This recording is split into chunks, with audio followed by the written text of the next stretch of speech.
Years ago, growing up, I remember going to the movie theater and experiencing this fancy thing called 3D movies. You remember them, the boomers and Gen X among you, where they would hand out these little cardboard glasses, and then the middle frames would have one side that was red and the other that was blue, and you looked really weird. But if you didn't wear them and you looked at the huge screen in the theater, remember those? We crammed together and sat together in an indoor room, and it was safe, and you could laugh and breathe freely and eat. They were sticky and smelled bad, but I miss them. Well, we would sit down anyway, us boomers and Gen Xers, and put these weird cardboard things on our faces with one blue side and one red side, and we'd look at this blurry screen, and all of a sudden it would be 3D and clear. Amazing technology, right? The millennials and Gen Xers, Gen Zers around us are going, what? You just look at the screen, it's 3D directly. I don't understand glasses, colors, but I felt that way this week. I'd see blue and red on the TV screen all week long for hours, night and day, and instead of the blue and red making everything clear, it just made everything more disturbing and more confusing and more unclear. Blue here and red there, and states and counties and percentages and numbers, and I was like, can we just figure this out already? It was just so stressful. The blue and red didn't make anything clear. It just became more and more confusing and distorted and hard to figure out. And for some people, they still feel that way. This has been a week like no other. Well, it's 2020, so it continues to not disappoint, because in addition to the political chaos and confusion and uncertainties and countings and ballots and lawsuits and questions and conspiracies and theories and accusations, we're at the worst stage we've ever been with COVID-19 since this pandemic started. Again, 2020 never ceases to disappoint. But in the midst of this confusion and uncertainty, whether you're celebrating the second baptized Catholic to be made president of this country, and the first woman to be vice president who comes from a Jamaican father and an Indian mother, immigrants, or whether you're horrified over the future of our religious liberties, abortion, the institution of marriage as the foundation building block of society, or you're celebrating the change, wherever you are in the political spectrum as Catholics, because in the church we are a big tent, and there's a lot of us from all over. Whether you're breathing a sigh of relief for immigrants and that are undocumented, or Asian Americans or African Americans, wherever you may be, convinced that there is some kind of a fraud going on, one thing is certain, and the scriptures remind us of that today. At the end of the day, whether it's Trump or Biden as president, as Christians, we follow wisdom. The book of Wisdom was written at a time when there's a lot of transition of leaders for the people of Israel. Whether they were being conquered by one nation and led by this king, or conquered by another, or led by their own king or a group of judges, the instability, the brokenness of the leaders, the persecutions they experienced, the suffering they endured, reminded them that they could only trust one thing and follow one thing and let their lives be guided by one thing and one thing alone, and that is wisdom. She hastens to make herself known. The good news for them and for us is that wisdom is not just something we need to pursue, but wisdom seeks after us.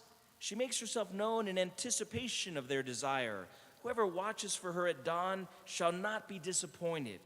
And so it was reinforced, the idea that we cannot be carried by the red tide or the blue wave, or whatever leader or king or dictator or president or judges led the nation.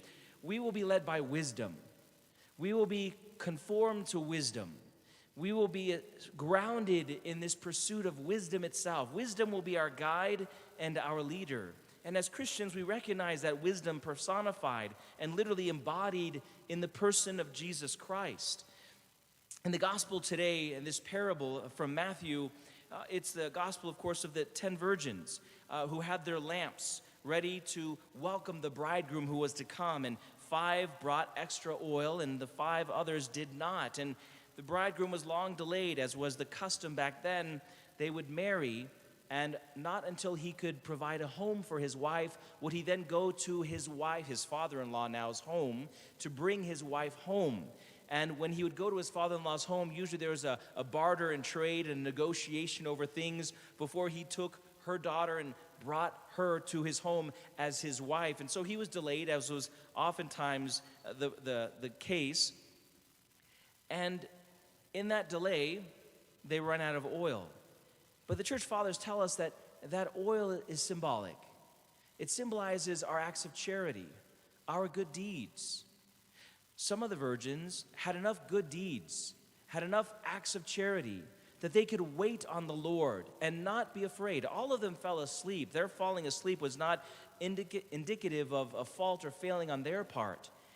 They all fell asleep, but the difference was those who had prepared by works of mercy and charity and goodness in having enough oil were ready when he came. The others had to run off and find oil at the last minute, and they missed the bridegroom. The bridegroom, of course, symbolizes Jesus, the light of the world, the bridegroom of Holy Mother Church, his bride, to which we belong by virtue of our baptism, which on the day we were given, or our godparents and parents, a candle, symbolizing the light of Christ infused in us by virtue of our baptism and reignited in a powerful way through our confirmation. And so as Christians, we're called to fill our flasks with the oil of charity and good works, of kindness, not to earn our salvation. Christ comes. The bridegroom is coming. The wedding will happen. We are all invited by virtue of our baptism. The question is, will we have the good works to be ready to light the way for when he comes? Not only to recognize him in the darkness around us, but also to point him for others to see. Behold the bridegroom, your beloved, wisdom incarnate, your leader, not Trump, not Biden, not whoever, but Jesus Christ the Lord, the King of kings and Lord of lords. So as we enter into this very divisive time in our country and our world, and with the COVID numbers worse than ever, as Catholic Christians, we belong to a church that is immense, that spans the globe, that it incorporates people of different colors and races and ideas and philosophies and political governments and styles of leadership and eating and living and all kinds of different varieties, and yet we're all Catholic. We're a big tent. Even in this country, we have Catholics that are Democrat and Republican and independent and confused or don't even bother to vote. We're a big tent. And while the Catechism of the Catholic Church is that clear kind of document that says this is what we believe and this is who we are, the reality is among us as Catholics, we're at different levels in even knowing what it says, knowing what we believe, believing what it says, or conforming our lives to its teachings. We're all on a path. And not all of us have embodied those words and know them thoroughly and live them out fully. As clergy, we take a vow, a promise, if you will, literally on the altar, signing a decree that we hold and believe all that the church teaches, and that we will teach and profess and live that to the best of our ability. But that comes with years of formation and preparation that you don't receive. And so we're all on a journey. We're at different points in this process. And yet we're a big tent.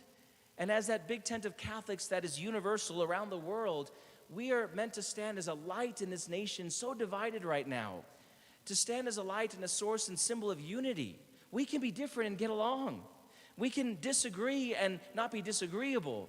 We can have very strong opinions and beliefs and still be loving and compassionate and kind and be 6 feet away from one another and worship safely and gratefully and receive the Lord and follow him who is wisdom incarnate as our leader, regardless of political systems or political leaders. We're meant to be a light in this nation so profoundly divided, a sign and a source of what it can look like to work so well together, even though we can be so incredibly different.